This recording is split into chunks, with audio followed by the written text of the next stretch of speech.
How do you dominate your 2019 real estate business? How do you do really, really well? We'll get into it.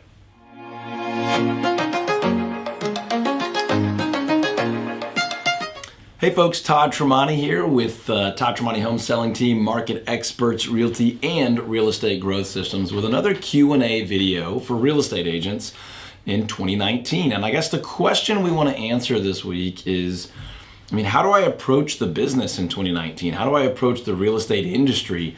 I would say, how do you approach it as simply as possible? And I've got a few things for you, and I got a couple of different angles we'll cover. This video may be a little bit longer today, but stay tuned. Got a lot of good free information for you. So I would start out by saying, a lot like you approached 2018 if you were successful.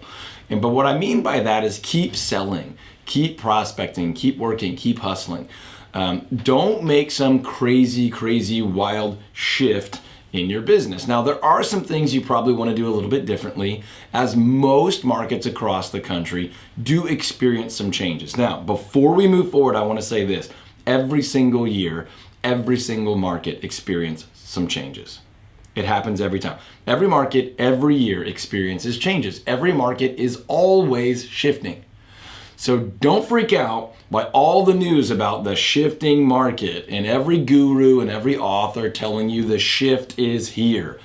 The shift has always been here. The market is always moving. Now, it can be more dramatic at times, and 2019 may be dramatic in some of your markets.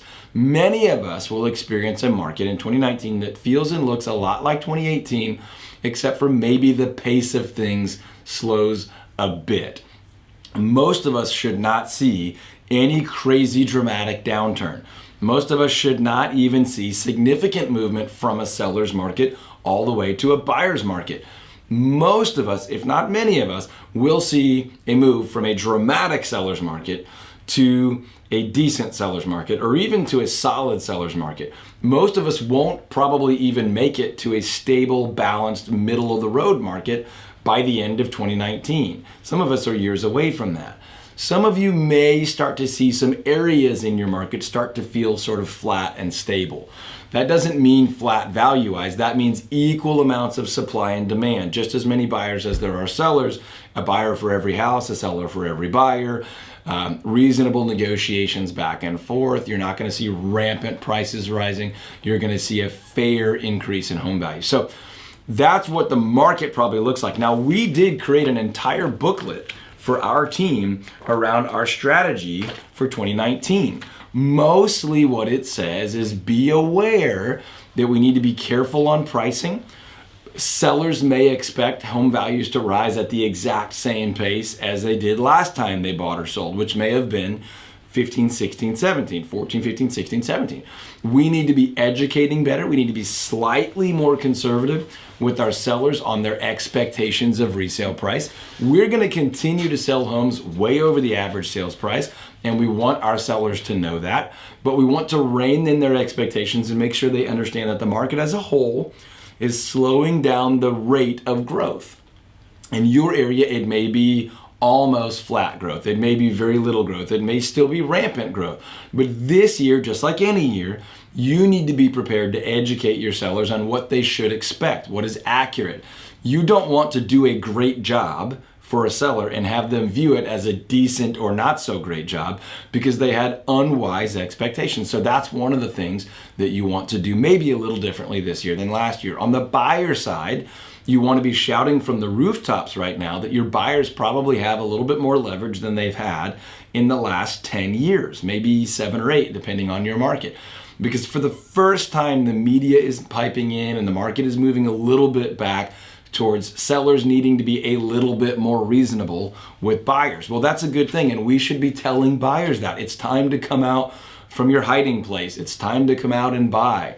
Many buyers have been coming out to buy the last few years, but they've been frustrated by the level of competition, and some have retreated back and said, I'm just going to wait. Well, it's still going to be a while before prices flatten out, and I don't know if they'll ever drop in some markets from where they are at the moment. So for some people, the messaging right now needs to be come back out. It's safer to come back out now. It's still going to be competitive, but sellers are starting to wiggle a little bit. So For you as an agent, those are a couple of the things you might want to do a little bit differently in 2019. But the big picture is what you don't want to stop doing in 2019 is hustling, prospecting, shaking hands, getting to know people, adding names to your database, following up with them, staying in touch through multiple media, phone calls, text, email, newsletters, in-person visits, events. You don't want to focus on some crazy shifting strategy and forget to hustle. So let's be clear. What do you need to do well in your real estate business in 2019? Continue to hustle. Continue to work hard. Is there a lead source that maybe you want to back off of and save some budget and be careful not to overspend? You should always be doing that. Yes, do that this year. The one thing I want to warn you of is don't cut back on all your expenses and try to get super lean this year without looking for opportunities to lean in. There will be great opportunities this year, just like there are every year in every market, for you to lean in, spend some time, spend some energy, spend some money to gain market share. And that's what I encourage you to do in 2019. That's how you can have a great year. That's how you can dominate. That's how you can crush it, or any of the other cliche, stereotypical phrases about having a great year. Don't forget to work, look for opportunities, and be cognizant of how you need to educate your clients a little bit differently. You'll have a great year. We'll have a great year. If we can ever help you with coaching or consulting, let us know. Like the video if it's been helpful for you. Share it with anyone that you think would help. Post it on social media, and then by all means, comment below. We respond to every single comment on the comment thread or offline if that's better for you. And then subscribe to this channel and we'll make more great videos for you all year long. Take care. We'll see you on the next one.